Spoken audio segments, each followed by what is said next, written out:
एक video social media पर viral होता है। जैसे ही यह वीडियो सोशल मीडिया पर वायरल होता है, उसके बाद देश का यानी कि इंडिया का ऐसा कोई बड़े से बड़ा अखबार नहीं था जिसने अपने वेब पोर्टल पर इस पूरी कहानी को बयान नहीं किया हो। और जितने लोगों ने भी इस कहानी के बारे में जाना, उतना ही इस कहानी के बारे में लोगों ने जानने की उत्सुकता जाहिर की। उसके बाद फिर लोगों ने यही कहा कि जो भी हुआ है बहुत अच्छा हुआ है।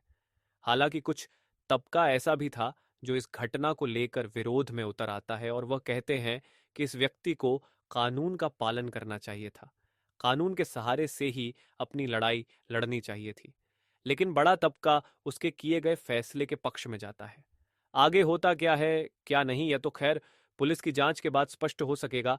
लेकिन जिसने भी यह कहानी सुनी थी, वो लोग सुनने के बाद हैरान हो जाते हैं और सोचने पर मजबूर हो जाते हैं। नमस्कार दोस्तों, मैं हूँ यक्षु। आज की जो सच्ची घटना मैं आपको सुनाने जा रहा हूँ, ये सच्ची घटना शुरू होती है करीब 15 साल पहले। आंध्र प्रदेश का एक जिला लगता है अन्नामय्या। उसी का एक गांव लगता है कोथमंगम। कोतमंगम पेटा का रहने वाला अंजनेय प्रसाद, जिसकी उम्र लगभग अभी फिलहाल 37 साल के आसपास है, अब से लगभग 15 साल पहले वो यहाँ इंडिया से सीधा कुवैत जाता है। और कुवैत जाने के बाद अपना जो वर्क करता था, उससे जो पैसे मिलते थे उसे अपने परिवार का भरण पोषण करता है। इसी बीच में उसकी शादी हो जाती है। शादी के लिए वो इंडिया आता है। इंडिया आने के बाद वो अपनी पत्नी के साथ रहता है और कुछ समय पत्नी के साथ बिताने के बाद अपनी पत्नी को भी वह कुवैत लेकर पहुंच जाता है। अब वो कुवैत में रहना शुरू कर देता है। जिंदगी बहुत बढ़िया चल रही थी, अच्छी खासी चल रही थी। इसी बीच में उसको एक बेटी पैदा होती है। लेकिन बेटी जब पैदा होती है तो उस बेटी का वह पूरी तरह से ख्याल नहीं रख पाते। इसके लिए उन्होंने सोचा, क्योंकि पत्नी भी वहाँ काम कर रही थी, पति भी वर्क कर रहा था, इसलिए उन्होंने अपनी बेटी को सीधा इंडिया भेज दिया। इंडिया आने के लिए उस लड़के ने अपनी बेटी को ससुराल भेज दिया ताकि वो उसकी परवरिश ठीक से कर सकें। और उसके परिवार वाले उस बेटी का अच्छे से परवरिश कर भी रहे थे। सब कुछ ठीक ठाक चल रहा था। लेकिन उन्होंने भी असमर्थता जताई कि हम आपकी बेटी की परवरिश ज्यादा दिन नहीं कर पाएंगे, इसलिए तुम इसका इंतजाम कहीं दूसरी जगह करो। उस व्यक्ति ने अपनी साली, जिसका नाम लक्ष्मी होता है, लक्ष्मी से बातचीत करता है और कहता है कि लक्ष्मी, तुम्हें परेशान होने की बिल्कुल भी जरूरत नहीं है। तुम मेरी बेटी का ख्याल इंडिया में रखोगे तो मैं तुम्हें जो भी पैसे होंगे वो पैसे भेजता रहूंगा और आर्थिक रूप से तुम्हारी मदद भी करता रहूंगा। लक्ष्मी ने कहा, मुझे कोई ऐतराज नहीं है। वो बेटी जब 11 साल के आसपास की हो जाती है, तब वो अपनी मौसी के साथ रहने लगती है। लक्ष्मी के साथ उसकी बहुत अच्छी से परवरिश होती है।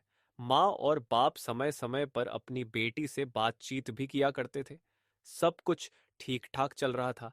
लेकिन अचानक ही एक दिन लक्ष्मी का कुवैत फोन पहुंचता है। और फोन कुछ इस तरह से पहुंचता है कि हम अब आपकी बेटी की जो भी देखभाल कर रहे थे वो देखभाल नहीं कर पाएंगे, इसलिए आप अपनी बेटी को कहीं भी लेकर जाओ, किसी के पास ही छोड़ो, हम उसे नहीं रख सकते।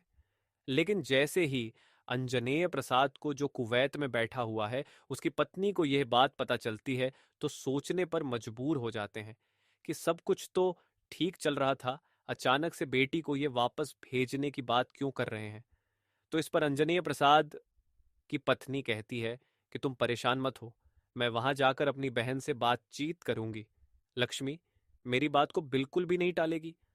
अब वो अपनी बहन लक्ष्मी के पास जाती है, लक्ष्मी से जैसे बातचीत करती है और लक्ष्मी से कहती है कि तुम इसे अपने पास कुछ दिन के लिए और रख लो, ये थोड़ी और बड़ी हो जाएगी, थोड़ी समझदार हो जाएगी, तब इसे हम अपने साथ ले जाएंगे। लेकिन लक्ष्मी साफ मना कर देती है और उसका जो पति होता है वेंकट रमन, वो भी साफ साफ इनकार कर देता कि मैं अब आपकी बेटी को अपने पास नहीं रख सकता, इसलिए आप इस बेटी को यहाँ से लेके जा सकते हैं, हमें अब इसे नहीं रखना है। इस तरह की जब असमर्थता उसने जिताई और साथ ही जब 12 साल की बेटी से मां मिल रही थी, तो बेटी कुछ भी कहने की स्थिति में नहीं थी। वो बिल्कुल चुपचाप थी, एकदम शांत थी। इतनी शांत कि बोल जो उसके मन में था, उसके दिल में था, उसे बता पाने में वह असमर्थ हो रही थी। परेशान हो रही मां ने अपनी बेटी को अपने सीने से लगाया, उसे घर लेकर गई, खूब सारा प्यार करती है, उसकी जो भी मनपसंद की चीजें होती हैं वो खिलाती पिलाती है, उसे बातचीत करती है, कहती है कि तुम इतनी उदास तो कभी नहीं थी, इतनी उदास क्यों हो। क्या मौसी के यहाँ से आने से तुम्हें तकलीफ हो रही है? वो बार बार इस बात पर कोई जवाब नहीं दे रही थी, लेकिन माँ तो माँ होती है। माँ ने अपनी बेटी को जब बार बार उसे प्यार दुलार से जब पूछा, तो बेटी ने जो कहानी सुनाई, उसकी माँ सुनकर हैरान हो गई। सोचने पर मजबूर हो जाती है कि आखिरकार ऐसा कैसे हो सकता है। दरअसल लक्ष्मी का जो ससुर होता है, वह शारीरिक रूप से विकलांग होता है। और एक दिन ऐसा था कि जब लड़की सो रही थी अपनी जगह पर, तभी उसी बीच में घर पर कोई था नहीं, और लक्ष्मी के ससुर ने उस 12 साल की लड़की के साथ गंदा और घिनौना कृत्य किया। जब उस लड़की ने विरोध करने की कोशिश की, तो उस विकलांग लक्ष्मी के ससुर ने उस लड़की को इतना डराया, धमकाया और कहा कि यह बात अगर तुमने किसी से बताने की कोशिश की तो फिर अंजाम अच्छा नहीं होगा। यह सुनकर वो बेटी डर जाती है और अपनी इस बात को किसी से कह नहीं पाती। लेकिन जो उसके साथ हुआ था, उसके साथ होने के बाद वो वैसे खिलखिला के उस घर में नहीं रह पा रही थी जैसे वो पहले रह रही थी। मौसी समझ जाती है कि इसके साथ कुछ ना कुछ तो ऐसा हुआ है जो शायद यह बता नहीं पा रही है। मौसी ने बड़े प्यार से दुलार के साथ पूछा कि बेटा, आखिरकार हुआ क्या है? तब उसने अपनी मौसी को पूरी कहानी सुनाई। जब मौसी को कहानी सुनाई, तो हद तो तब हो जाती है जब उसकी इज्जत पे फिर से हाथ डाला जाता है। अब मौसी ने कहा कि शायद ये यहाँ रहेगी तो भविष्य में इसके साथ फिर से कुछ ना कुछ होगा, इसलिए मैं इसे इसकी माँ, इसके पिताजी के पास भेज देती हूँ। और यही बात उसने अपने पति वेंकट रमन से भी कहा कि किसी भी तरकीब से इस बेटी को यहाँ से वापस भेजो। लेकिन उसने अपने पति को ये नहीं बताया था कि उसके पिता ने कुछ बेटी के साथ इतना घिनौना गिरा हुआ काम किया है। अब जैसे ही उस 12 साल की लड़की की माँ वापस इंडिया आती है, उसे पूरी कहानी पता चली जाती है। इसके बाद वो सीधा नजदीकी पुलिस स्टेशन पहुंचती है, क्योंकि वो अपनी बेटी के उस रेपिस्ट को सजा दिलाने चाहती थी, और इसके लिए थाने जाकर बैठ जाती है। पुलिस वाले पूछते हैं कि क्यों आई हो, क्या बात है? तब वो बताती है कि मेरी बेटी के साथ गलत हुआ है और मैं अपनी बेटी को इंसाफ दिलाने के लिए आई हूँ। लेकिन पुलिस उसके उस मामले को पूरी ईमानदारी से नहीं लेती है, और यही वजह थी कि वह महिला बार बार कोशिश करती है कि उसकी बेटी के साथ घिनौना काम करने वाले को सजा मिले।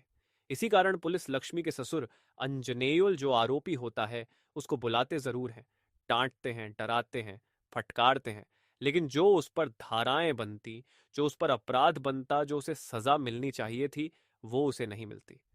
पुलिस ने उतने ईमानदारी से अपना काम नहीं किया जितना कि करना चाहिए था। इसी निराशा के साथ प्रसाद की बीवी अपनी बेटी के साथ सीधा कुवैत पहुंचती है। कुवैत जाने के बाद अपने पति को पूरी कहानी बयां करती है। पति अंदर ही अंदर गुस्से में लाल पीला हो जाता है और मन ही मन सोचता है कि पुलिस ने मेरे पत्नी की बात नहीं सुनी तो मेरी क्या सुनेगी। इसलिए एक दिन वो इंडिया का टिकट कराता है। इंडिया यानी कि आंध्र प्रदेश की उस जगह का टिकट कराता है जिसका नाम होता है अन्नामया। अन्नामैया जाते हैं वो बुल्लाबारी पल्ली, वहां पर जाता है। बुल्लाबारी पल्ली में वहां जाने के बाद वो व्यक्ति जिसने उसकी बेटी के साथ गंदा और घिनौना कृत्य किया था, जिसका नाम अंजनेयोल होता है, उसके वो पास जाता है। वो घर के बाहर सो रहा होता है, और तभी प्रसाद के पास एक लोहे की रोड होती है। उस लोहे की रोड से वो तब तक उस व्यक्ति को मारता है जब तक कि उसके प्राण नहीं निकल जाते। जब प्रसाद उसे मारता है, तब उसे चीखने का, चिल्लाने का उसको अवसर ही नहीं मिलता, मौका ही नहीं मिलता, और वो जहां जिस स्थिति में सोया हुआ था, पड़ा हुआ था, उसी स्थिति में दम तोड़ देता है। 6 और 7 दिसंबर 2024 के मध्य रात्रि की ये घटना थी। आसपास के लोग जब आंखें खुलती हैं, तब लोगों ने देखा कि वो व्यक्ति जिसका नाम अंजनेयोल होता है, वो अपनी चारपाई पर मरा पड़ा हुआ है और चारों तरफ उसके ब्लड फैला हुआ है। उसके बाद लोग शोर मचाते हैं और पुलिस मौके पर पहुंचती है। घर वालों को यह सूचना दी जाती है, मौके पर आती है, और पुलिस इस मामले की जांच पड़ताल में जुड़ जाती है।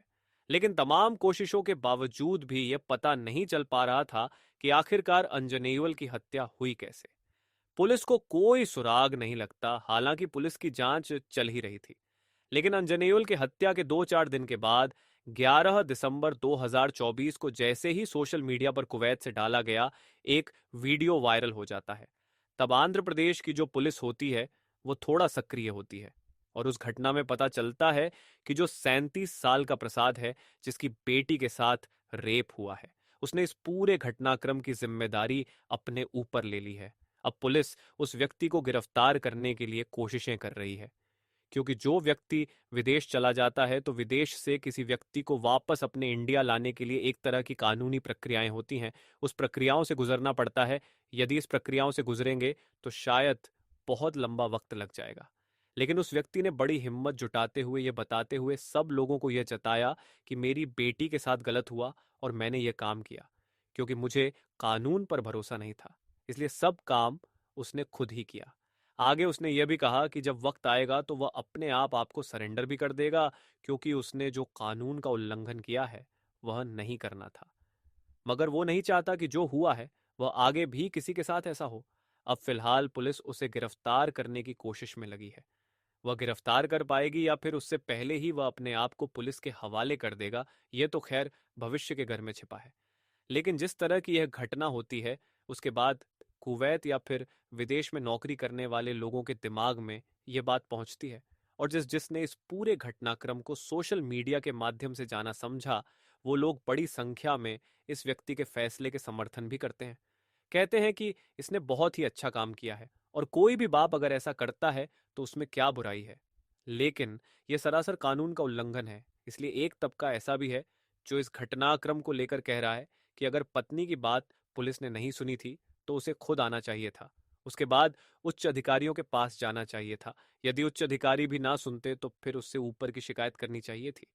लेकिन उसने ऐसा न करके कानून को तोड़ा है, और कानून तोड़ने वालों को सजा तो मिलनी ही चाहिए। खैर, कानून तो अपना काम करेगा ही, लेकिन जो भी उस बेटी के साथ हुआ वाकई गलत था, और माँ बाप के शायद भविष्य में उस पिता को भी काफी वक्त तक सलाखों के पीछे रहना पड़ सकता है। अब पता नहीं क्या होगा आगे, क्या नहीं। दोस्तों, आपको क्या लगता है, उस पिता ने कानून तोड़कर जो किया वो सही था या गलत? ये कमेंट बॉक्स में जरूर बताएं। इस पूरे घटनाक्रम को सुनाने का उद्देश्य किसी को परेशान करना या किसी का दिल दुखाना नहीं है, बल्कि आपको जागरूक करना है। मिलते हैं अगले क्राइम स्टोरी के साथ। तब तक के लिए अपना ख्याल रखें और सुरक्षित रहे, और देखते रहे कंट्री क्राइम्स विथ यक्षु।